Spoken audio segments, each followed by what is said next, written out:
To discuss the war in Gaza, I'm joined by the Palestinian ambassador to the UK, Hussam Zomlet. Ambassador, thank you very much indeed for coming in. I do appreciate you taking the time, particularly at a time like this, to come to the studio.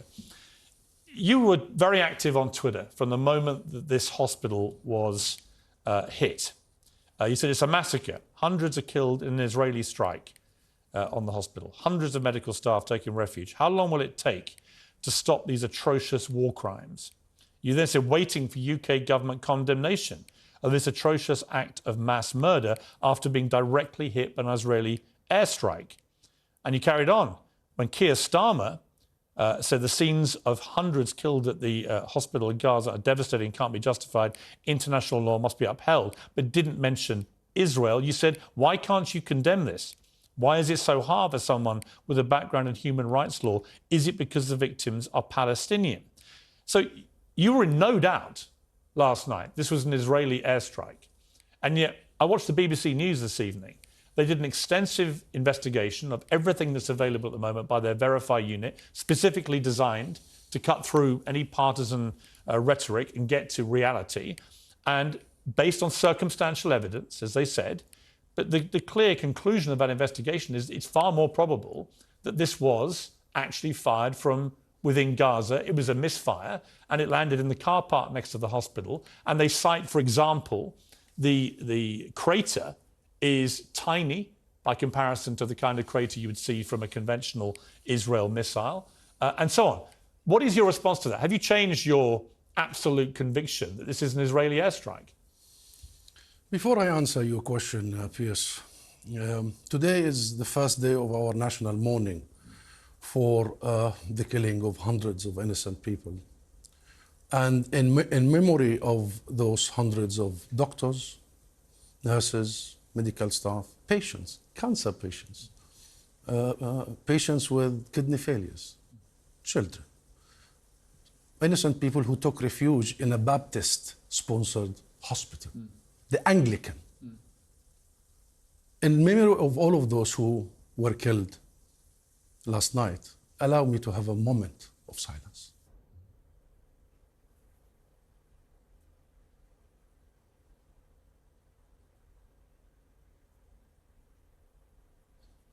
Now back to your question. This very same hospital, the Baptist Ahli Hospital of Gaza, was bombarded only 2 days before last night by the Israeli airstrike. And they recognized that. This very same hospital was designated by Israel as a place to be evacuated. This very same hospital, the director of it was called by the Israeli occupation authorities asking him to evacuate all patients en masse. But that's not my question. No. I'm answering your question and allow me to answer. My question is, are you still as sure as you were last night? I'm answering your question. I believe the Archbishop of Jerusalem, when he condemns the Israeli airstrike, I don't believe the Israeli mouthpieces and spokespeople. They lie more than they breathe. And their record is very clear. Number three. You think groups in Gaza have such, precision and firepower? Really? Seriously? Well, I don't think it was precise. Seriously? That's the point. If you look at the it was. If you look at the it was. Ambassador, with respect, if you look at the BBC, you look at the BBC investigation. It was. They include footage which seems to show a rocket misfiring. Let's have a look. Let's have a look. There's no sound. You see it go up, and then you see a ball of fire, and it looks like, and this was the BBC's conclusion, based again on circumstantial evidence, that this was fired from within Gaza. It misfired. It then landed in the car park next to the hospital. Yes. Now, all I ask you is this, Ambassador. Yes. I am an ambassador. I'm an official. And I tell you with certainty, this was an Israeli airstrike. Where's your evidence? I have the evidence, and you will see the evidence. But where is it? I'll tell you what's my evidence. My evidence is that we are calling for the Red Cross to come and investigate this, and for the ICC. And until now, the Red Cross has the responsibility at such war crimes. Who's blocking the Red Cross? Anyway, we have very strong civil society, human rights organizations on the ground. We are communicating with them. Tomorrow you will hear from everybody. And you believe you will produce evidence that it was Israeli? Yes, we will. Yes, we will. Why would the American ambassador? Piers, let me ask you this. Don't ask me about the Americans. The Americans. Why would the President of the United States say that his own independent investigation by his own people, i.e., not the intelligence given to him by the Israelis, that has also established it came from within Gaza? Is that a serious question, Piers? Really, you think the Americans are? You think he's lying, President Biden? Yes, he is lying. He is lying. And he is part of... That's a big charge to make about well, the President of the United States. He has just lied before getting any evidence. There is no way... No, he's seen evidence. I don't know if he's seen evidence. Well, he said he had. He doesn't have personnel. If he has personnel, he must provide protection for our civilians. Then he is complicit in the crimes against... When you see that video, what do you think you're... Then Biden is... What do you think you're seeing, Ambassador? It's whitewashing and gaslighting, as we have been seeing over decades. What if you're wrong? And well, what if I am wrong? Bring me again here, okay? Okay. Bring me again here, and then we'll discuss it. Okay. No one has such firepower except the Israeli. But have you seen the crater? Have you seen the crater? Army, and you know what? No one even in the region has such firepower. Have you seen? Very sophisticated. Have you seen the crater? I have seen. I have. Does that crater not tell you it was not an Israeli airstrike? See, this is the trick. I'll tell you what happened. Israel did it.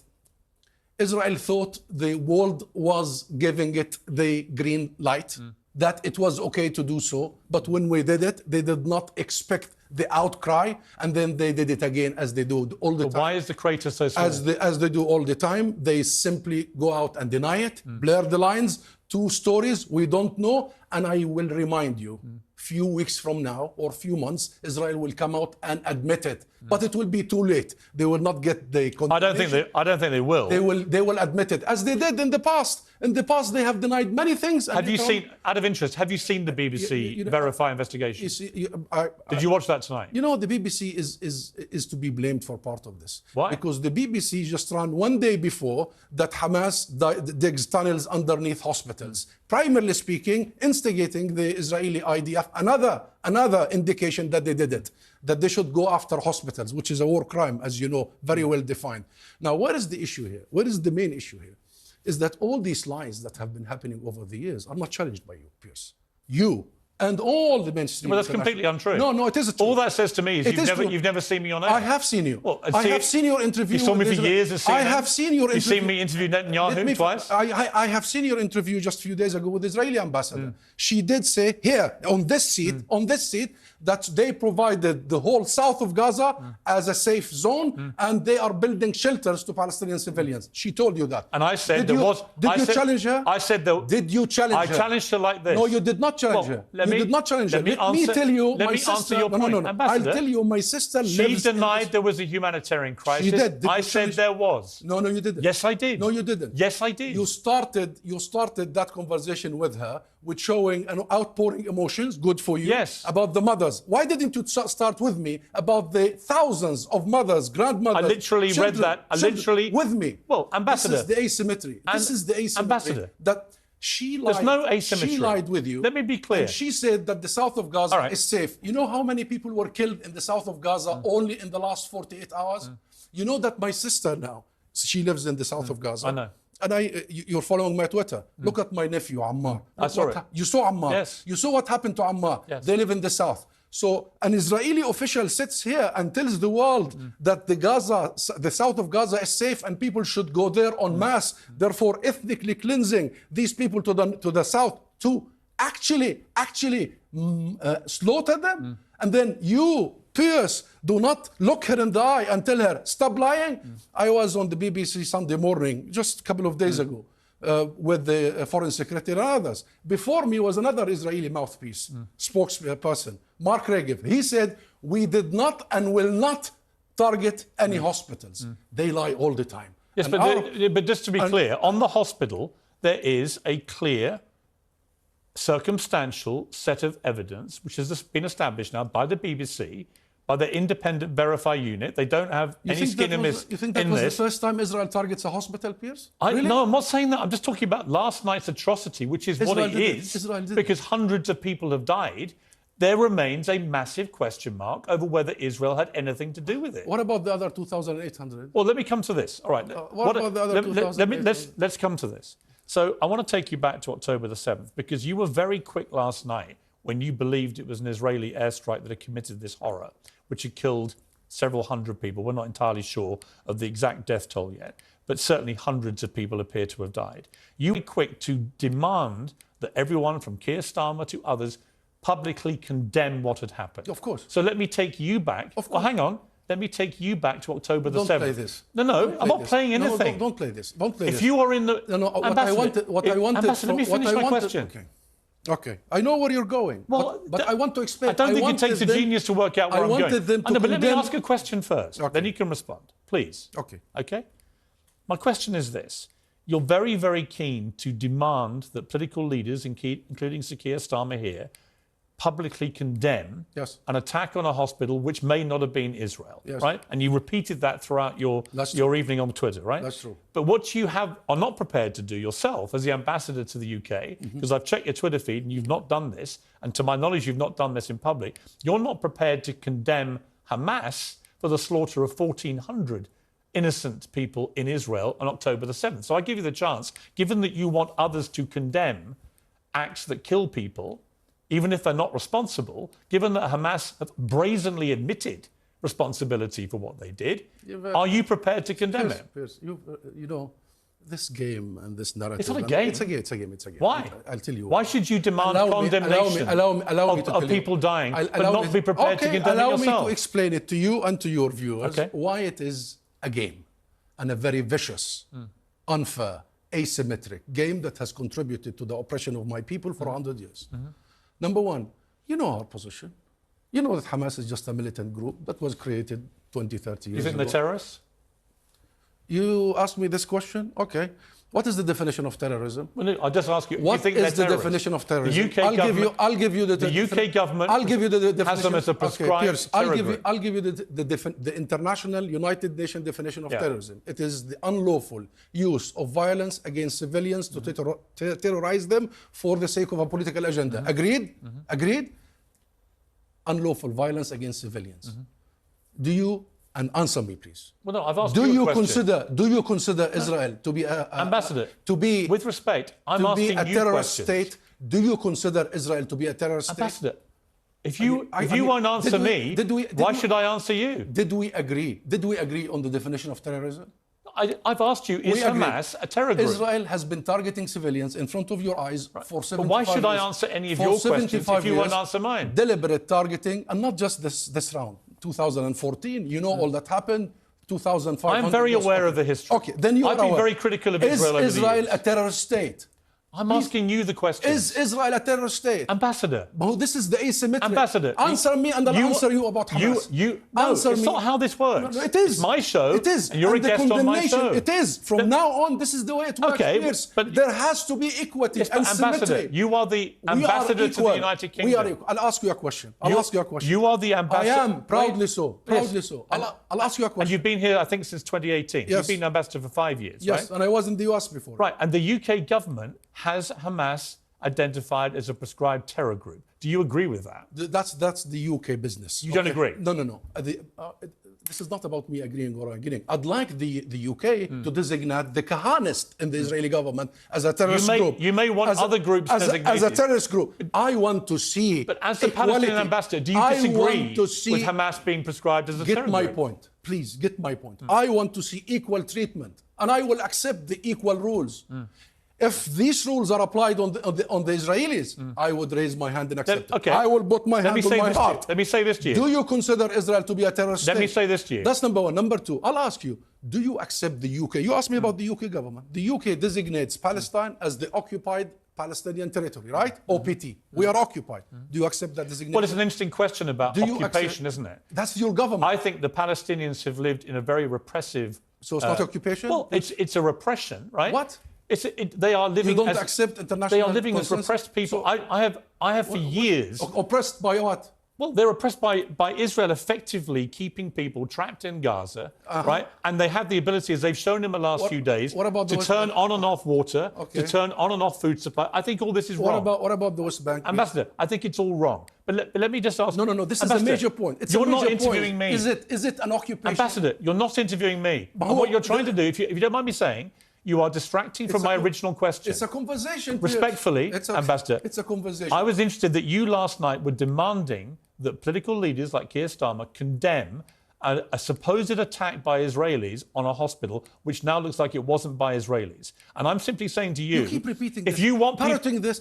Ambassador, let me finish my question. How do you know it's not by Israelis? I don't. How do you know? I don't. So don't say it. But nor do you. Oh, I know what I'm saying. I represent the situation. You do not know it was an Israeli airstrike. You hold me accountable next time. You're neutral. Okay. You're neutral. I am neutral. I'm not neutral. Okay, I get that. So no. Okay. You are being biased. That is honest of you. You are taking the Israeli side. No, I'm not. You are. I'm not saying... You are following the cue from Israel. No, I'm not. Okay. I'm saying the BBC Verify unit has said tonight, do you think they're impartial in this or not? They shouldn't. They won't even call Hamas terrorists. This is none of their business. This is the business of Karim Khan, the prosecutor. I'm going to ask you one more time, and you don't have to answer this question if you don't want to. It's entirely down to you.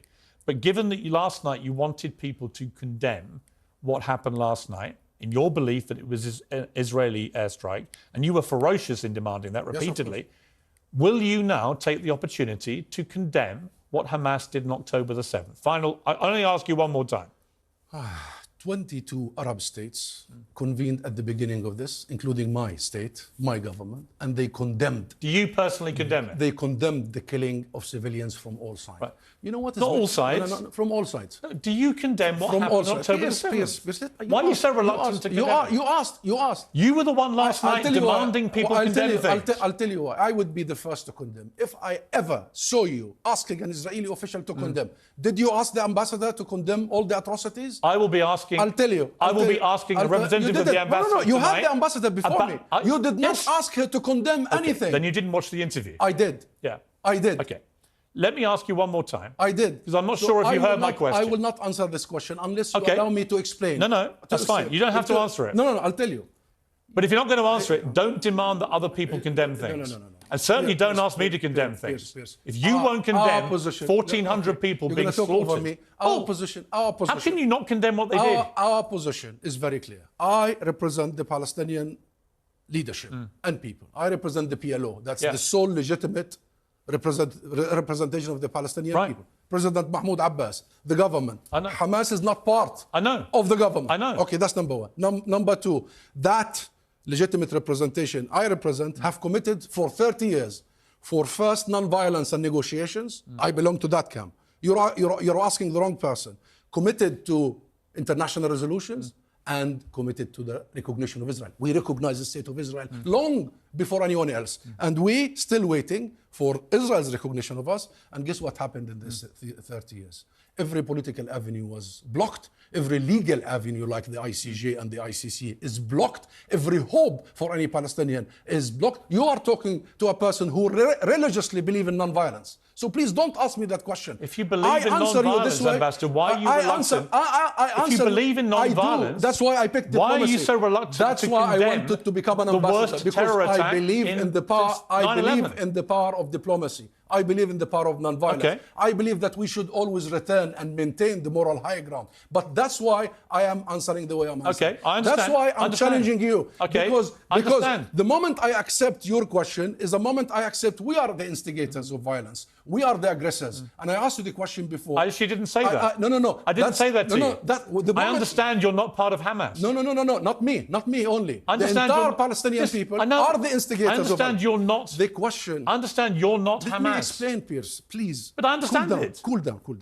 The moment I accept this logic of condemnation, in the lack of Israeli officials being asked by you and everybody else to condemn, that moment I accept that my people are lesser of a people, that we are not equal, that we are a lesser of a, children of a God. And I don't believe that. Okay, no, I think. And I think Palestinian people are absolutely entitled to fairness and equality and human rights, many of the things they've been deprived of for decades.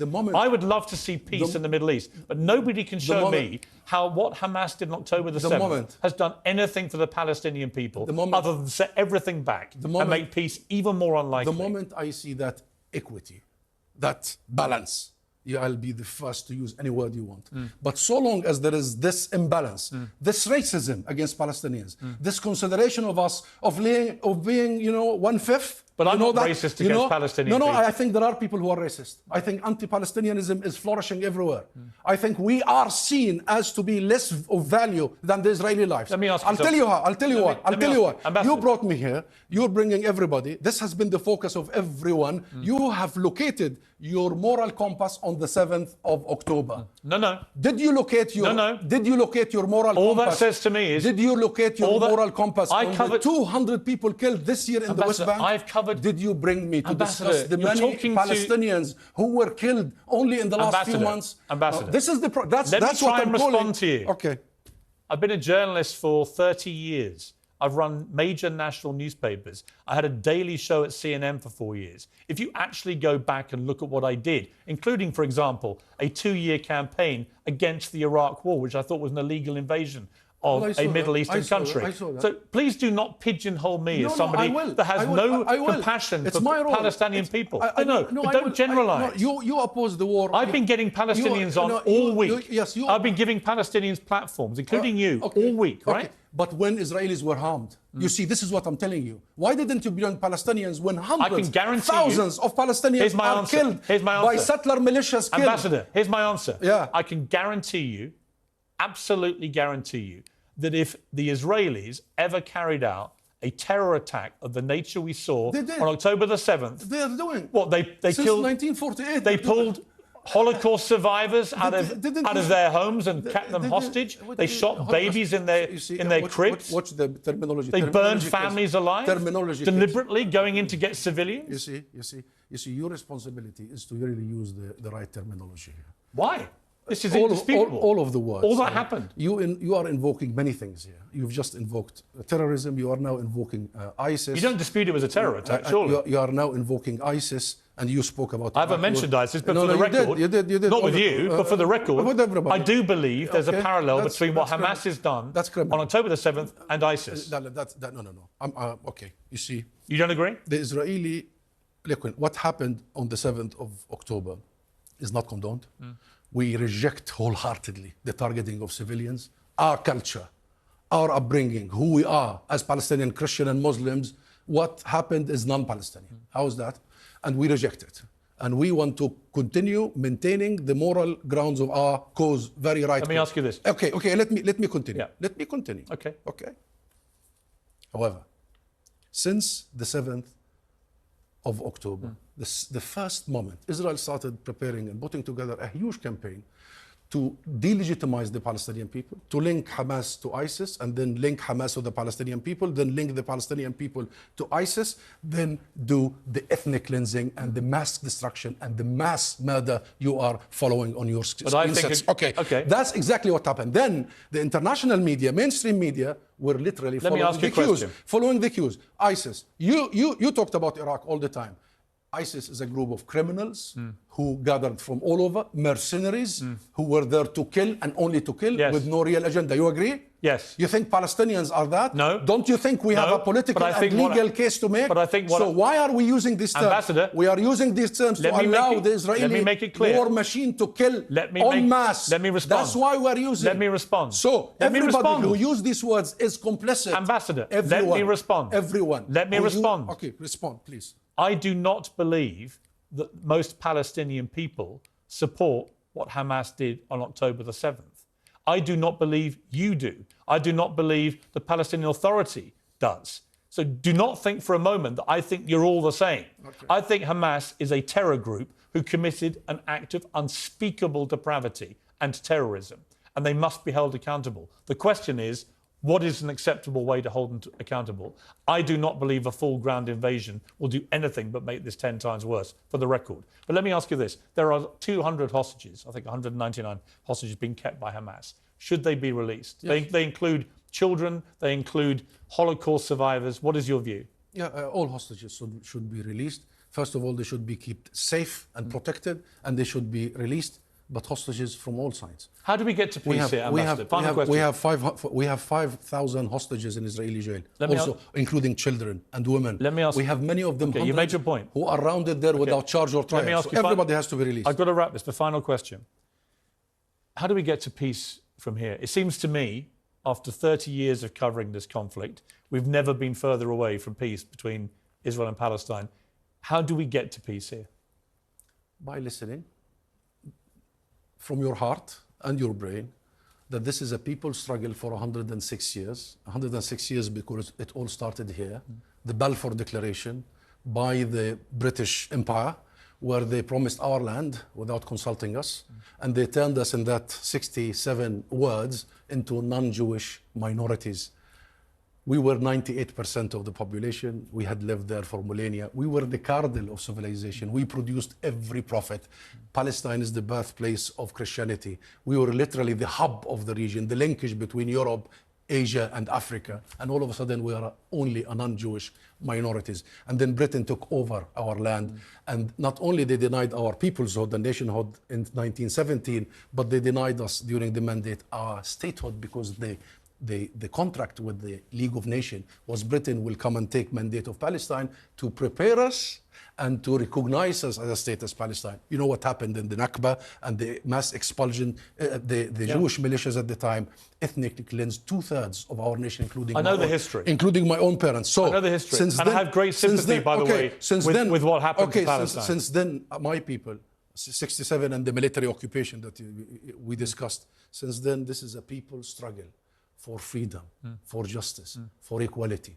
This is a people's cry to survive. How do we get to peace? By full application of international rules. We did not create the post-World War II two-state solution. Yes, of course, Israel has to end its occupation that began in 1967. Refugee rights must be respected in accordance with international law. Two neighborly countries can get together with neighborly relations, but the Palestinian people have the right to defend themselves, and a state. We don't have an army. A state has an army. A state will do so. So occupation is the root cause of all this discussion. I have to end it there. We've had half an hour. I appreciate you coming in. Thank you very much. I understand the passion.